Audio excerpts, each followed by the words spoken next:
ये भी एक श्लोक था, अगर वो पढ़ लेते हैं तो आपको याद ना करना पड़ेगा। राजशेखर पाटलिपुत्र के विषय में क्या कहा? राजशेखर पाटलिपुत्र के विषय में क्या कहा? तो राजशेखर ने पाटलिपुत्र के विषय में काव्य मीमांसा नामक ग्रंथ में कहते हैं।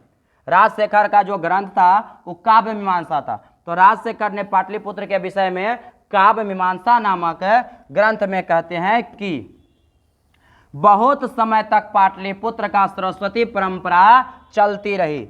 बहुत समय पहले से ही वाले जो है पटना जो है क्या रहा, सरस्वती परंपरा इसका चलता रहा, मतलब यहाँ पढ़ाई लिखाई का काम चलते आ रहा है। आगे देखिए कहता है यहाँ महान वैयाकरण पाणिनि और पिंगल, यहाँ महान वैयाकरण पाणिनि और पिंगल हुए तथा वर रुचि एवं पतंजलि यहाँ से परीक्षित हुए और ख्याति प्राप्त किए। पाणिनि जो थे संस्कृत के जनक माने जाते हैं, पाणिनि, महर्षि पाणिनि, ठीक है, जो अष्टाध्यायी के लेखक भी थे। क्वेश्चन पूछता है कि अष्टाध्यायी के लेखक कौन थे, तो पाणिनि थे। और पिंगल जो थे छंद शास्त्र के लेखक, वर रुचि एक वैयाकरण थे और पतंजलि जो थे योग दर्शन के रचनाकार थे। योग दर्शन जो बाबा रामदेव जो है आप प्रोडक्ट देखते हैं वो बताते हैं, जो ऐसे करिए, नाक मुन के करिए, उठ बैठ, जो भी इस तरह से जो व्यायाम बताते हैं, तो योग कहाँ से सीखे हैं? वो पतंजलि का ग्रंथ था। पतंजलि नाम है, ठीक है ना, व्यक्ति थे जो किताब लिखे थे योग दर्शन, योग दर्शन लिखे थे, ठीक है ना। तो योग दर्शन से जो है पता चलता है। तो ध्यान से सुनिए, क्वेश्चन समझिए कि राजशेखर ने, उसमें श्लोक आया था अत्रोपवर्ष वर्षा भी पाणिनि पिंगला भी व्याधि वर रुचि पतंजलि परीक्षिता ख्याति मुपजग्मु, इस तरह से श्लोक था। तो उसका जो हिंदी वहाँ है वही हिंदी यहाँ लिखे हैं। तो आप अगर इसीलिए बार बार कर रहे हैं, उस वीडियो को अगर आप जाकर देख लीजिए, क्लियर हो जाएगा। तो राजशेखर ने पाटलिपुत्र के विषय में अपने काव्य पाटलिपुत्र के विषय में काव्य मीमांसा नामक ग्रंथ में कहते हैं कि बहुत समय तक पाटलिपुत्र का सरस्वती परंपरा चलती रही और यहाँ महान वैयाकरण पाणिनि और पिंगल हुए तथा वर रुचि एवं पतंजलि यहाँ से परीक्षित होकर ख्याति प्राप्त किए, मतलब पूरी दुनिया में प्रसिद्ध हो गए। अगला क्वेश्चन की ओर चलते हैं। अगला क्वेश्चन देखिए, कहता है कि पाटलिपुत्र में कौन कौन से विदेशी यात्री आए थे? पाटलिपुत्र में कौन कौन से विदेशी यात्री आए थे? तो पाटलिपुत्र में मेगास्थनीज, फाहियान, हुएनसांग एवं इत्सिंग इत्यादि विदेशी यात्री आए थे। ऐसे आने का तो बहुत सारे आए और गए, लेकिन हमारे जो चैप्टर है, हमारे जो पाठ है हमारा पाटलिपुत्र वैभव, उसके अनुसार जो बताया गया उसी को लिखना है।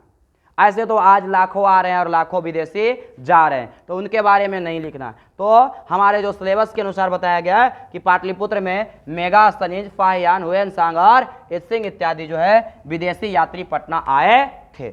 अगला क्वेश्चन हमारा देखिए, अगला क्वेश्चन 7 नंबर, कहता है कि पाटलिपुत्र में कौन कौन से दर्शनीय स्थल है? पाटलिपुत्र में कौन कौन से दर्शनीय स्थल है, मतलब कौन कौन सा चीज देखने का है? तो शुरू में बता चुके हैं पहला क्वेश्चन में।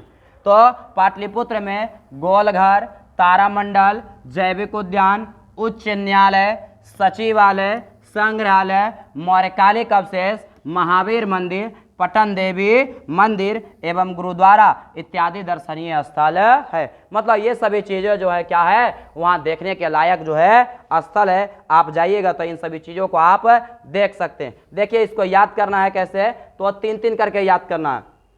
गोलघर, तारामंडल, जैविक उद्यान, 3 को याद करना पहले। गोलघर, तारामंडल, जैविक उद्यान, फिर 3 को याद करना, उच्च न्यायालय, सचिवालय, संग्रहालय। देखिए आलय सब में है तो आसान हो जाएगा।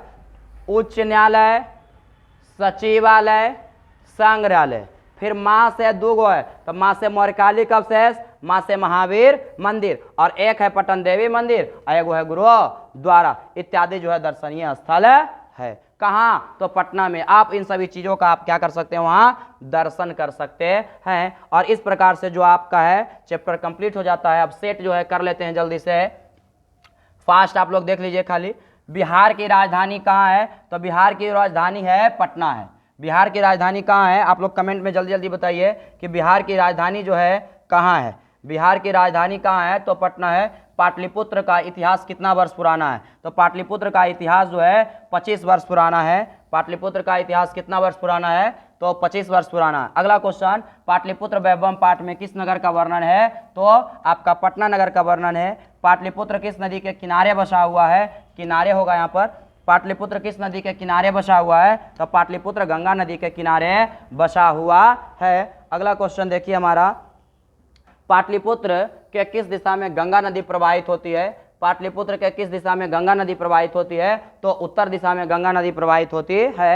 और गंगा नदी पर कौन सा सेतु है? तो गंगा नदी पर जो है आपका गांधी सेतु है, जो एशिया महादेश का सबसे बड़ा सेतु है। क्वेश्चन देखिए नीचे है, लगता है, कहता है कि एशिया महादेश का सबसे बड़ा सेतु कौन है? एशिया महादेश का सबसे बड़ा सेतु, एशिया महादेश का सबसे बड़ा सेतु कौन है? तो आपका गांधी सेतु, गांधी सेतु। अगला क्वेश्चन देखिए आपके स्क्रीन पर है। अगला क्वेश्चन कहता है कूटनीम ताक के लेखक कौन है? तो याद करने का ट्रिक बताए थे, कूट देव, तो कूट से कूटनीम और देवो से दामोदर गुप्त, तो कूटनीम ताक के लेखक आपका हो गया दामोदर गुप्त। अगला क्वेश्चन है 9 नंबर, काव्य मीमांसा के लेखक कौन है? अगला क्वेश्चन कहता है काव्य मीमांसा के लेखक कौन है? तो कवि था, राज करता था, शिखर खाता था, तो काव्य मीमांसा के लेखक आपका हो गया राजशेखर, राजशेखर। अगला क्वेश्चन देखिए, महितल तिलकम, यही देखिए श्लोक से आया है, महितल तिलकम पृथ्वी के तिलक के समान महानगर। महितम तिलकम मतलब होता है पृथ्वी के तिलक के समान महानगर किसको कहा जाता है? तो कहा जाता है किसको? पटना को।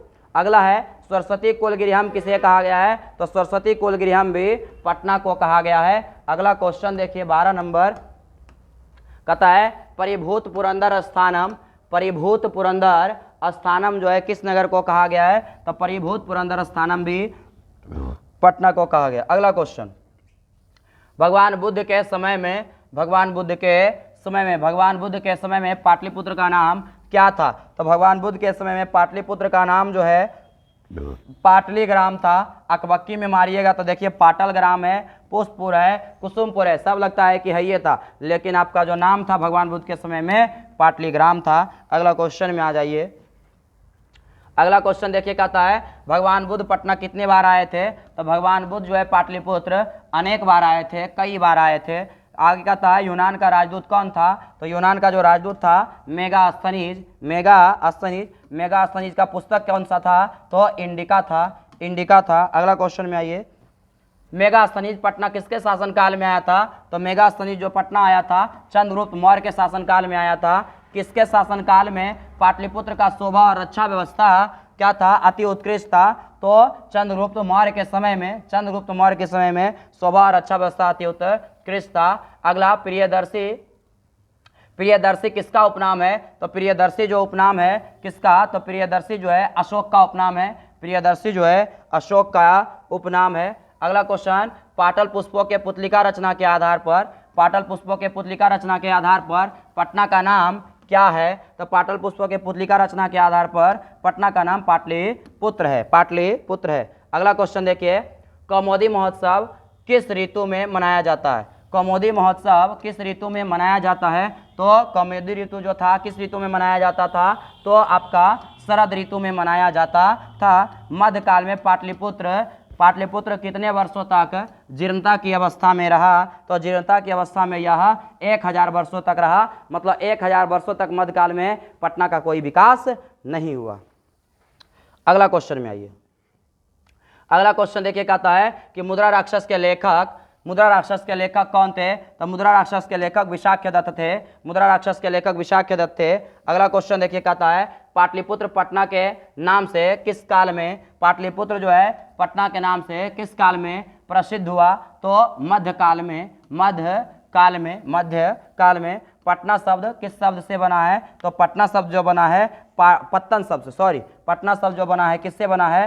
पत्तन शब्द से बना है। पटना शब्द जो बना है पत्तन शब्द से बना है, पत्तन शब्द से बना है। और पत्तन का अर्थ होता है बंदरगाह, बंदरगाह, बंदरगाह होता है। तो चलिए अगला क्वेश्चन में हम लोग चलते हैं। 25 नंबर का आता है कि नगर की पालिका देवी, नगर की पालिका देवी कौन है? मतलब नगर को, पटना को बचाने वाली देवी कौन है? तो आपका पटन देवी। गांधी सेतु पुल कहाँ है? तो गांधी सेतु पुल जो है आपका पटना में है। अगला क्वेश्चन देखिए, मौर्य काल के, सॉरी, मौर्य वंश के संस्थापक, मौर्य वंश के संस्थापक, मौर्य वंश के संस्थापक कौन है? तो मौर्य वंश के जो संस्थापक थे चंद्रगुप्त मौर्य थे। गोलघर कहाँ है? तो गोलघर आपका पटना में है। गोलघर कहाँ है? तो आपका पटना में है। अगला क्वेश्चन देखिए, अगला महावीर मंदिर कहाँ है? तो महावीर मंदिर भी कहाँ है बुआ? तो आपका पटना में है। महावीर मंदिर भी पटना में है। कौमुदी महोत्सव कब प्रचलित था? कौमुदी महोत्सव कब प्रचलित था? तो कौमुदी महोत्सव गुप्त वंश के शासनकाल में प्रचलित था। किस ऋतु में मनाया जाता था?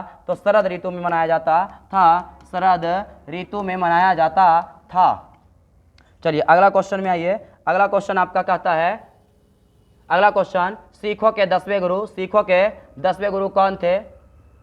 कौमुदी महोत्सव किसके कौमुदी महोत्सव कब प्रचलित था? तो गुप्त वंश। अगला क्वेश्चन देखिए, सिखों के 10वें गुरु, सिखों के 10वें गुरु कौन थे? तो सिखों के 10वें गुरु गुरु गोविंद सिंह थे, गुरु गोविंद से, और गुरु नानक जो थे पहले गुरु थे, और गुरु अर्जुन देव जो थे 5वें गुरु थे। चलिए अगला क्वेश्चन में आइए, पाटलिपुत्र में किस महापुरुष का जन्म हुआ था? तो गुरु गोविंद सिंह का जन्म हुआ था। मेगास्थनीज कौन था? तो राजदूत था, यूनान का राजदूत था। अगला क्वेश्चन, गुरु गोविंद सिंह का जन्म किस नाम से प्रसिद्ध है? गुरु गोविंद सिंह का जन्म स्थान जो है किस नाम से प्रसिद्ध है? तो गुरुद्वारा के नाम से प्रसिद्ध है, क्योंकि गुरु गोविंद सिंह के जन्म स्थान पर ही पटना में गुरुद्वारा बनाया गया है। प्राचीन संस्कृत ग्रंथों और पुराणों में पाटलिपुत्र का दूसरा नाम क्या मिलता है?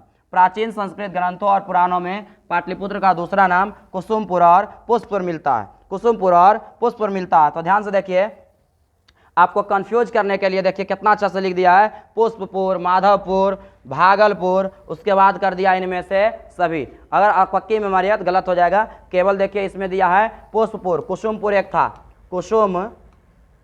कुसुमपुर था, और जो कि यहाँ पर नहीं दिया है, इसलिए यहाँ पर हो जाएगा आपका पुष्पपुर। अगला क्वेश्चन में आइए, कहता है कि अस्ति महितल तिलकम, श्लोक दे दिया है, अस्ति महितल तिलकम सरस्वती कोल गृहम महानगरम नामना पाटलिपुत्रम परिभूत पुरंदर स्थानम।